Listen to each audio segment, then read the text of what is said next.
Amazing Uttarakhand में आपका बहुत बहुत स्वागत है। पिछले अध्याय में हमने अंतिम शासक विक्रमचंद का अध्ययन किया था। हमने सीखा था कि आरंभ में विक्रमचंद ने धर्म कर्म के कार्य तो किए थे, किंतु बाद में वह राजकाज छोड़कर विलासी जीवन में डूब गया था। इससे स्वाभाविक ही था कि इससे राजनीतिक व्यवस्था उत्पन्न होने लगी थी। विक्रमचंद की योग्यता का लाभ उठाकर उसके भतीजे भारतीचंद ने उसके विरुद्ध विद्रोह कर दिया था। भारतीचंद के प्रबल विद्रोह के कारण विक्रमचंद को राज्य छोड़कर भागना पड़ा और भारतीचंद चंपावत की गद्दी पर बैठा। आज हम भारतीचंद तथा उसके बाद के शासकों के बारे में अध्ययन करेंगे।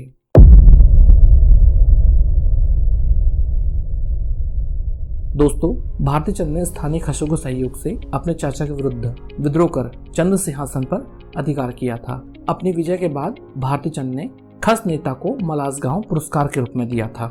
हम यह सीख चुके हैं कि चंद राज्य डोटी के रैकाओं का एक अधीनस्थ राज्य था, इसलिए सोमचंद से लेकर विक्रमचंद तक सभी चंद शासक डोटी राज्य को वार्षिक कर देते थे। किंतु अब चंद राज्य का पर्याप्त विस्तार हो चुका था और चंपावत की गद्दी पर एक सशक्त राजा भारतीचंद बैठा था। उसने डोटी शासक यक्षमल या जयमल की अधीनता को अस्वीकार कर दिया था। इसके फलस्वरूप डोटी राज्य तथा चंद राज्य के मध्य कुल 12 वर्षों तक युद्ध चलता रहा। भारतीचंद ने इस महान अभियान के लिए समाज के सभी वर्गों से सैनिकों की भर्ती कर एक विशाल सेना का गठन किया। उसकी सेना का पहला पड़ाव सोर अर्थात वर्तमान पिथौरागढ़ था। इस कारण सोर के शासक विजयबम का सोर में से शासन समाप्त हो गया था। पिथौरागढ़ का कटकुनौला भारतीचंद की सेना के इस पड़ाव का प्रमाण है। सेना का दूसरा पड़ाव काली नदी के किनारे बालीचौड़ नामक स्थान पर था। यह स्थान गौड़ीहाट से बड़ालू तक फैला हुआ था। बड़ालू के निकट ही बर्तिया कोट नामक स्थान पर भारतीचंद ने अपना निवास बनाया था। डोटी से युद्ध के समय भारतीचंद ने अपनी राजधानी चंपावत को अपने पुत्र रत्नचंद को सौंप रखी थी। राजकुमार रत्नचंद ने कटेहर के शासक से सहायता प्राप्त की और वह अपनी सेना लेकर डोटी के विरुद्ध चल पड़ा। इसका परिणाम यह हुआ कि अंततः डोटी के विरुद्ध चंदों की विजय हुई। डोटी ने चंदों के राज्य क्षेत्रों से अपना दावा वापस ले लिया और चंदों को एक स्वतंत्र शक्ति स्वीकार कर लिया। इस प्रकार भारतीचंद प्रथम शासक था जो एक स्वतंत्र राज्य स्थापित करने में सफल रहा। डोटी से युद्ध के दौरान इतने अधिक समय तक चंद सेना कभी भी अपने किले से दूर नहीं रही थी। इसलिए इस दौरान चंद सैनिकों ने छावनी के निकटवर्ती क्षेत्रों की स्त्रियों से अवैध संतानें उत्पन्न कर ली थी। चंद सैनिकों की अवैध स्त्रियों को कटकाली तथा इन महिलाओं से उत्पन्न होने वाली संतानों को कम असल यानी अवैध माना गया। इन्हें नायक कहा गया। इस प्रकार कुमाऊं में नायक जाति का उदय हुआ। अवैध संतानें होने के कारण इनका सामाजिक बहिष्कार हुआ, जिस कारण यह लोग रोजगार एवं सम्मान से वंचित हो गए। व्यवस्थावश इन नायकों ने जीविकोपार्जन के लिए अपने घर की स्त्रियों एवं बालिकाओं से देह व्यापार कराना आरंभ कर दिया था। एटकिंसन महोदय लिखते हैं कि इन कुकृत्यों के कारण राजपूत सैनिक हिंदू समाज में इतना गिर गए थे कि उन्हें खसों से भी निम्न माना जाने लगा। डोटी विजय के उपलक्ष्य में भारतीचंद ने अपने पुत्र रत्नचंद को चौगरखा परगना रौत के रूप में दिया। डोटी विजय के बाद सोर, सीरा तथा थल आदि राज्यों ने भी भारतीचंद की अधीनता स्वीकार कर ली थी। इन छोटे राज्यों के इतिहास के बारे में हम अलग से अध्ययन करेंगे। सीरा में कल्याण मल का शासन था।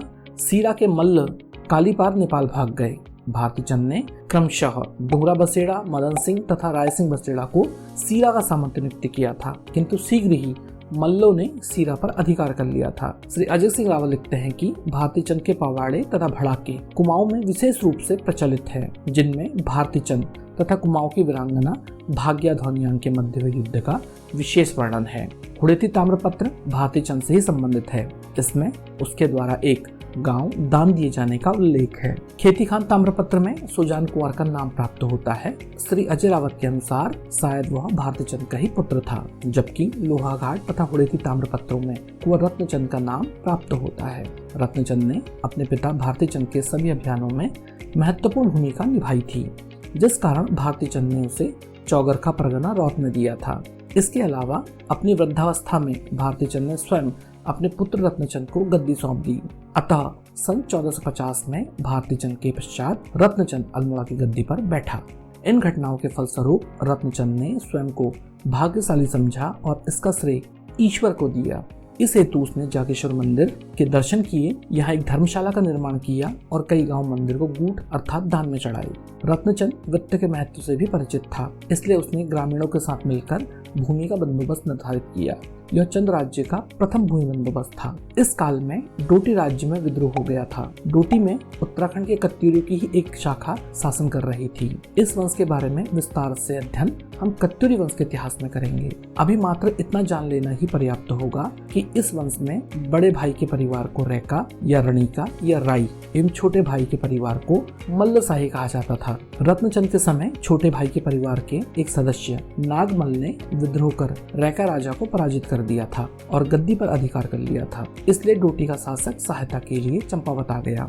नागमल ने न केवल स्वयं को डोटी का राजा घोषित किया, बल्कि उसने चंदों को भी अपनी अधीनता स्वीकार करने और वार्षिक कर देने के लिए आदेश दिया। अतः रत्नचंद ने डोटी राज्य पर आक्रमण कर दिया।